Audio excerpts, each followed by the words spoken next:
At the end of BioShock Infinite, we're presented with the multiple universes theory being a reality. This has been the spine of the game, with each of Elizabeth's tears being a different reality. She says how in each reality, there are constants and variables. A constant is something that remains in every single reality and can never change. A variable is something that can change, with many different outcomes, which also goes to explain the multiple endings in the previous games. For example, Elizabeth tells us of a man, with an extravagant city isolated from the rest of the world, with someone coming to stop him as a constant. Well, those constants are pretty vague, right? Any man, anyone stopping him? Well, yeah, those are the variables. Look at BioShock Infinite in comparison to the original BioShock. It's the same situation. The constants are here, since they are constant across these two realities, as these two games are not set in the same universe. Also, reality, dimension, universe, they're all the same. I'm using different words, alright. All of the general ideas are constants. However, these variables present themselves in Andrew Ryan or Zachary Comstock, Rapture or Columbia, Jack Ryan or Booker DeWitt, capitalism or religion, being their son or being him, and that's the key to each reality's differences. Constants with variables. Maybe in some universe, Genghis Khan created a Mongolian utopia, away from the rest of the world, with one of his children coming to stop him. Or maybe in another, Walt Disney created Disney World in some faraway place, with one of his brothers putting an end to it all.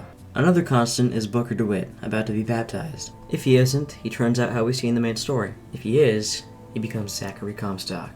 In the reality, he isn't baptized. He feels his atrocities at the Battle of Wounded Knee are too much to be forgiven, and he leaves. He joins the Pinkertons, has a daughter, and lives in his crumbling home as a detective. However, one day he is faced with a proposition from a mysterious man, Robert Lutece. Having racked up gambling debt over the years, living a sad life with his daughter, Robert offers him a chance.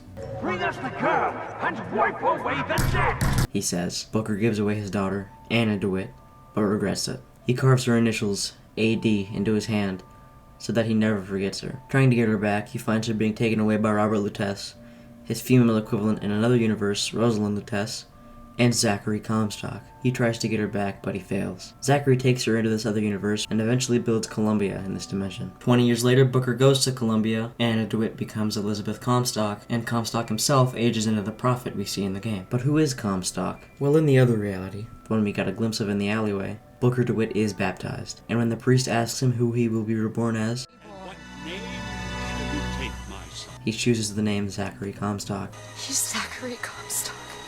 He is a new man. Eventually, he wants a daughter, but cannot give life to one since he's sterile in this universe.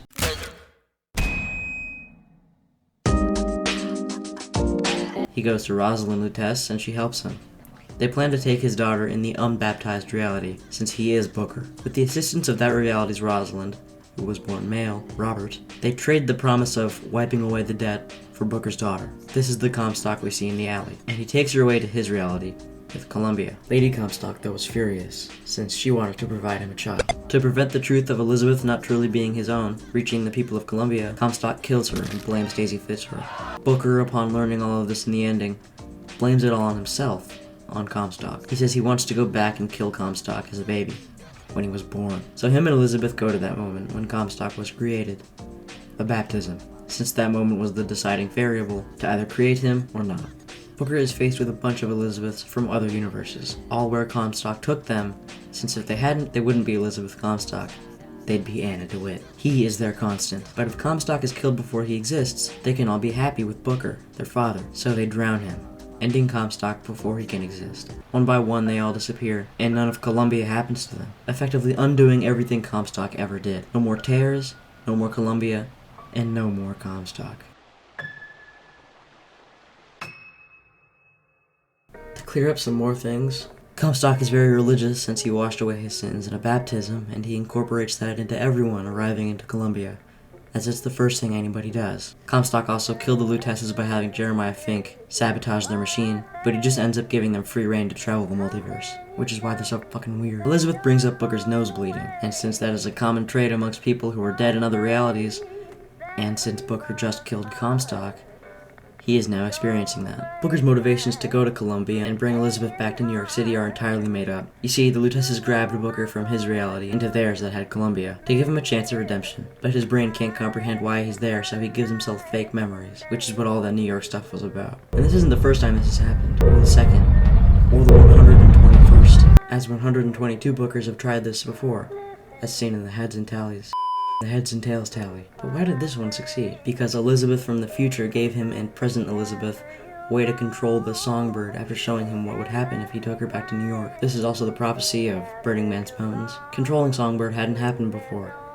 I guess it just smashes into them. But this time they're able to control it. And with the siphon destroyed, Elizabeth's full power is now unleashed. Oh, and I haven't played Burial at Sea yet. So maybe I'll make a part 2 if this gets hella views. Anyways, BioShock Infinite is great, and I busted when I saw Rapture. Imagine me what I'll do in Burial at Sea. That name will mean a whole lot more when I complete it. Oh, and spoilers for the Mongolian War. Turn your back on Mother Nature. Everybody wants to rule the world.